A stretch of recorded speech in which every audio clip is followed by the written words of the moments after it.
¿Qué tal amigos? Les mando un saludo cordial y les comento, este es mi primer tutorial. Espero que les guste y les sirva la información que contiene. Hoy vamos a hablar sobre las partes principales de una computadora de escritorio y a grandes rasgos sobre sus funciones básicas. Una computadora de escritorio está formada por lo general por las siguientes partes: tarjeta madre, procesador, memoria RAM, disco duro, tarjeta de video, fuente de alimentación y gabinete. Empezamos en el orden mencionado por la tarjeta madre. Placa base o tarjeta lógica, como también se le suele llamar, tiene la capacidad de alojar los componentes vitales para el funcionamiento del sistema, como por ejemplo el procesador, memoria RAM, tarjeta de video, y permite la comunicación entre ellos, que esta última vendría siendo la función básica. También ofrece los conectores necesarios para los periféricos de uso general, como pueden ser el disco duro, teclado, ratón, monitor y un largo etcétera. La unidad central de procesamiento, CPU, o como más comúnmente se le conoce, procesador, es uno de los componentes vitales para el funcionamiento del sistema. Su diseño e implementación tecnológica ha cambiado con el paso de los años, pero su función fundamental sigue siendo básicamente la misma, la de realizar los cálculos matemáticos, lógicos e instrucciones comandados por un programa de computadora. La memoria de acceso aleatorio, por sus siglas en inglés RAM, es un tipo de memoria volátil. Esto quiere decir que al quitarle la energía eléctrica, todos los datos que están almacenados se pierden sin posibilidad de recuperarlos.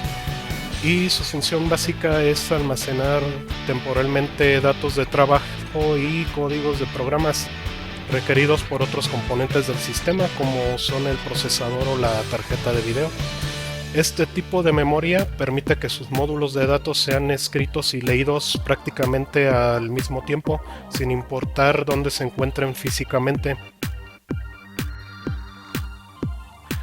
El disco duro es un dispositivo electromecánico de almacenamiento de datos no volátil que almacena información digital. O sea, esto quiere decir todos tus documentos, fotos, música, juegos, etc. Y no volátil quiere decir que los datos almacenados van a permanecer ahí hasta que el usuario los borre o haya algún mal funcionamiento de la unidad.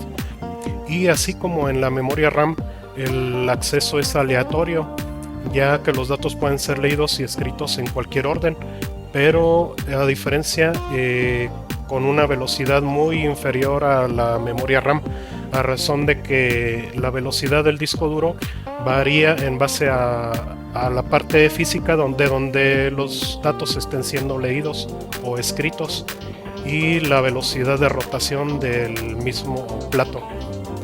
Este tipo de disco ha estado en uso desde la década del 1960 para computadoras personales, laptops y de escritorio, y el dispositivo moderno de almacenamiento que mejora las prestaciones del disco duro se llama unidad de estado sólido y está en uso para equipos personales desde el 2009. Y la más importante de sus ventajas es ser entre 10 y 50 veces más rápido que el disco duro convencional, aunque en contraste su principal desventaja radicaba más bien en el precio, pues en su primera década de vida podía rozar hasta 15 veces el precio de un disco duro de la misma capacidad. La tarjeta de video dedicada, que erróneamente se le llama tarjeta gráfica, es la tarjeta de expansión para la tarjeta madre, cuya función básica es procesar los datos provenientes del procesador y transformarlos en información comprensible para el dispositivo de salida de imagen, como puede ser un monitor o un proyector, además de ser capaz de ejecutar juegos y tareas 3D intensivas. Hasta hace algunos años existía el chip de video integrado en la tarjeta madre. Actualmente el chip de video se integra dentro del encapsulado del procesador y es capaz de ejecutar juegos en muy buena calidad tomando en cuenta su diminuto tamaño. A continuación tenemos la fuente de alimentación, fuente de poder o PSU por sus siglas en inglés. Es un dispositivo electrónico que transforma la corriente alterna de la toma de la pared residencial, de esta, por decir en México, entre 120 y 130 volts, en varias salidas de corriente directa para la alimentación de la tarjeta madre y periféricos de la computadora como el disco duro, lector de discos, tarjeta de video, etcétera. Y por último tenemos el gabinete o chasis de computadora, que es un recinto, vaya, una caja que almacena, resguarda y mantiene fijos los componentes principales de la computadora. Cuenta con mínimo un panel para instalación de un ventilador extractor de calor y debe tener espacios suficientes que permitan la correcta ventilación para evitar el sobrecalentamiento. Típicamente la mayoría tienen una tarjeta de expansión frontal que se conecta a la tarjeta madre para tener acceso a puertos USB y salidas de audio o entrada de micrófono.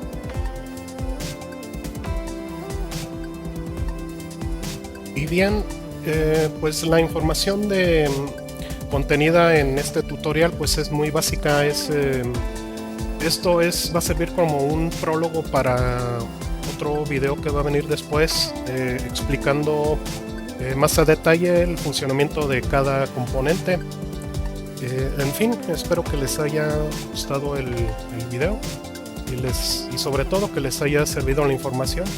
Y esténse atentos porque, pues como les comento, en futuros videos pues vamos a ir desglosando el funcionamiento de la computadora, componente por componente, y también el proceso, desde el proceso de arranque, ya como la computadora como un todo.